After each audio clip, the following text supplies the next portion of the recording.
Securing trailers for loading or unloading. Let's begin. This is to ensure the proper safety measures are being followed in order to keep our staff and equipment safe and undamaged while loading and unloading trailers. Here's how to properly secure a trailer with chalk and/or trailer jack stands. Loader and/or unloader is responsible for ensuring the following steps are being followed prior to loading and/or unloading a single tire. But first, stop. Is this a GM shipment? If not, please continue to a minute and 12. By the way, GM stands for General Motors. If a trailer is 10 years or older, it will be rejected. When a trailer is rejected due to GM requirements, please advise your shipping supervisor or designee for further instructions. If trailer has been approved GM requirements, continue. Here's how to identify the age of a container. In this case, it reads 215. 2 is the month, 15 is the year. But for now, if you are not dealing with the GM shipment, we can continue. The brakes of highway trucks, if on standby, shall be set by the driver, and wheel chocks placed under the driver's side front axle tire of the trailer wheels to prevent rolling while loading or unloading. The loader/unloader should verify with the driver that their parking brake is set on the trailer.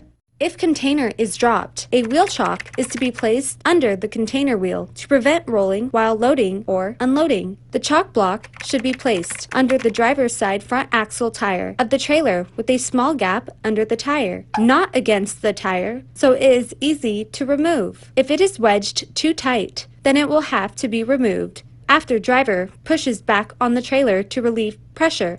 When a container is not coupled to a tractor, a jack stand is required to support a container to prevent upending during loading or unloading. When placing a jack under the nose of a trailer, leave a slight gap so the stand doesn't get stuck or create a suction to the trailer. This will make it less difficult to release the jack when collecting it after it has been loaded or unloaded.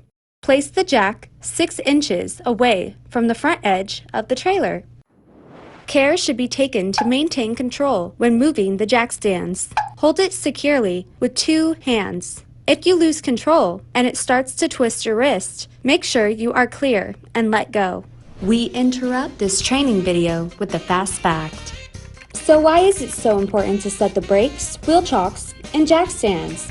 Every year, approximately 94,750 forklift-related injuries happen because brakes and chocks were not placed to prevent movement in trucks and trailers while they were being loaded or unloaded. Always follow the business process. Here is how we properly document all outbound shipments and/or small deliveries. For shipments being loaded out or small deliveries, the loader must initial the corresponding line of the warehouse sign-in sheet. Once the trailer has been properly secured by a tire chock and/or jack stand designee, loader or unloader is to initial here. Then, the designee, loader or unloader, will initial again once the load has been loaded and/or unloaded to confirm the chock and/or jack stand have been removed. By initialing the sign-out portion of this form, the shipping designee is assuming responsibility for ensuring that the load has been cleared of all staff, forklifts, conveyor belt lift, chock and/or jack stand have been removed before signing the bill of lading and handing the driver their shipping paperwork. Here is how we properly document all full truckload inbounds. The designee and/or unloader must initial the corresponding line of the daily warehouse inbound sign-in out sheet before beginning to unload a single tire. Once the inbound has been assigned and is ready to be unloaded, the designee and/or unloader is to secure the trailer and initial that the chock and/or jack stand has been placed. Then, the unloader will initial again once the load has been loaded and/or unloaded to confirm the chock and/or jack stand have been removed.